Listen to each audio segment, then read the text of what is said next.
Hello friends, I'm recording today to share an update regarding this off-grid foundation here in Vermont. Having some technical difficulties with the video, and so I've repeated myself a couple times. Hopefully I'm getting better at communicating the same information. So the update is that the land where our off-grid occupation exists is now undisputed because the public, the town, our representatives, the officials of the town, who laid claim to this piece of land, sold their claim to the land, and they never established a claim to the property that is our occupation. So the property that we've created that sustains us, which is permanent on the land, so the property and the land have been merged, and we have the exclusive rights to the property because we've created it with our labor, our sovereign labor, debt-free, which no one else has a claim to or is beneficiary of.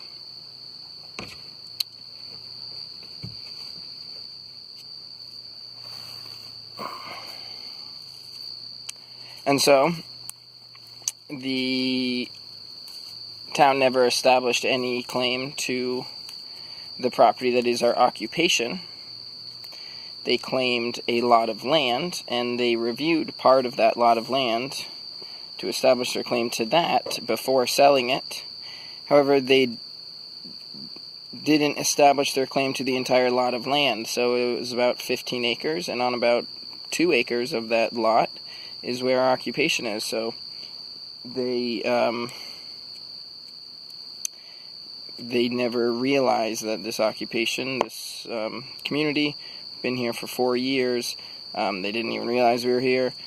And so when they sold their claim to the land, to the property, having never established a claim to the land where our community's off-grid foundation, which is our sovereign property and which is permanently merged here with the land, they never established a claim to that, and so they were never able to so the person who bought the claim to the land from the town, they didn't buy a claim to the property where our occupation is,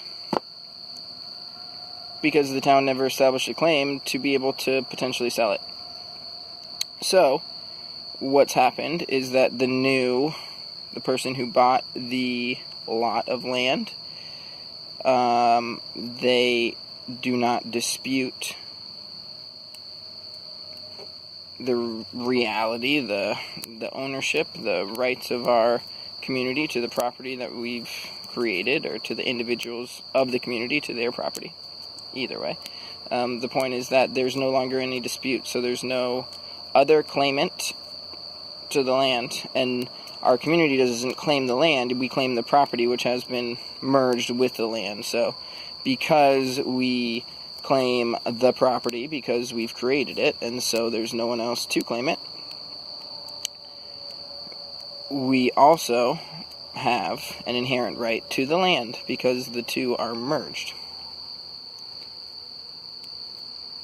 And so, to make a long story short, I suppose, we have established a jurisdiction, a principality, an area of land, a domain, which is outside of any claims of land ownership or debt slavery or any of this whole system of I don't even know the right word to give it, really.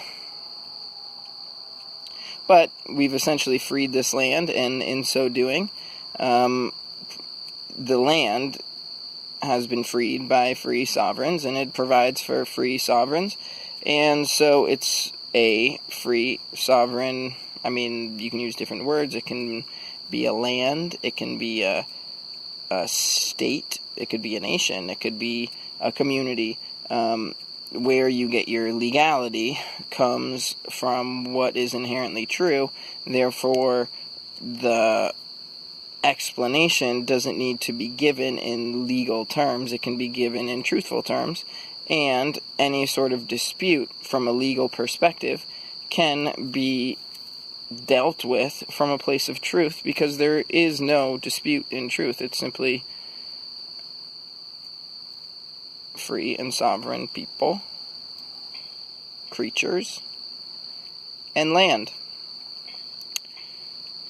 And because this is a unique group and is outside of the system of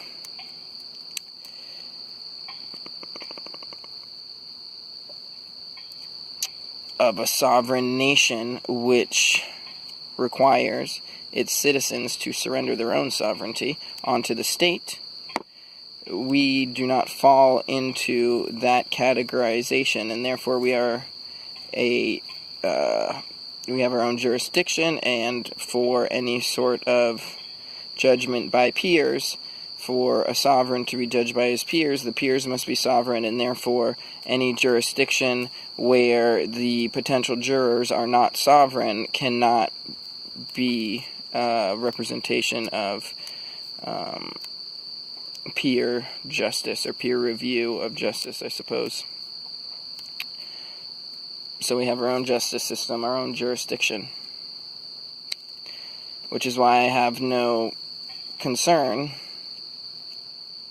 with the work that I'm currently doing being at odds with the legality in the external jurisdiction to our community, foundation, nation, micronation, state.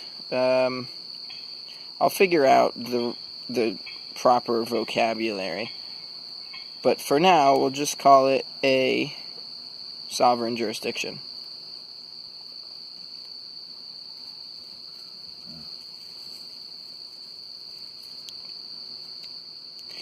So that's the main update, is that we're free. And so I think the issues in regards to privacy and how trying to have been keeping sort of a low profile, that might change a little bit, because in the past there was a goal to avoid any potential disputes with the town, given that they might dispute the claim to this property and the land that it's on. But since they sold their claim and there's no other claimants that are disputing the de facto reality of our sovereign community and our unique jurisdiction, that there's no real need to we can just do everything out in the open now, I believe. So what we'll figure out is where the overlap gets confusion in regards to the systems of statism with an intent of non-confliction, which essentially just means that there will be communication and peaceful resolution to any perceived conflicts.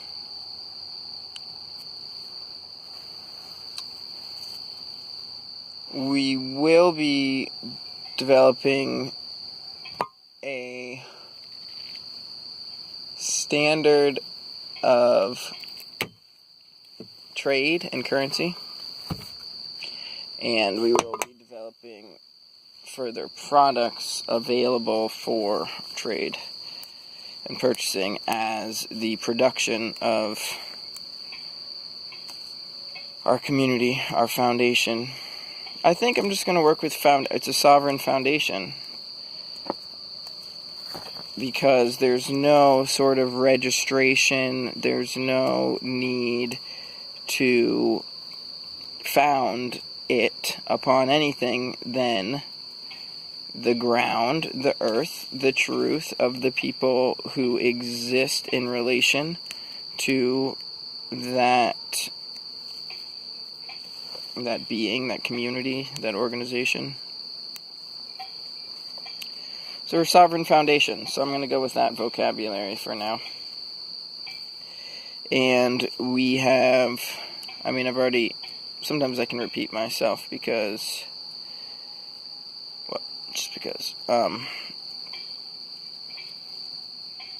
I'm just trying to figure out if the update is over or if there's anything else I need to add. I think that's basically it for now. If this works and it's technically feasible, then I'll upload this, and there might be more to come.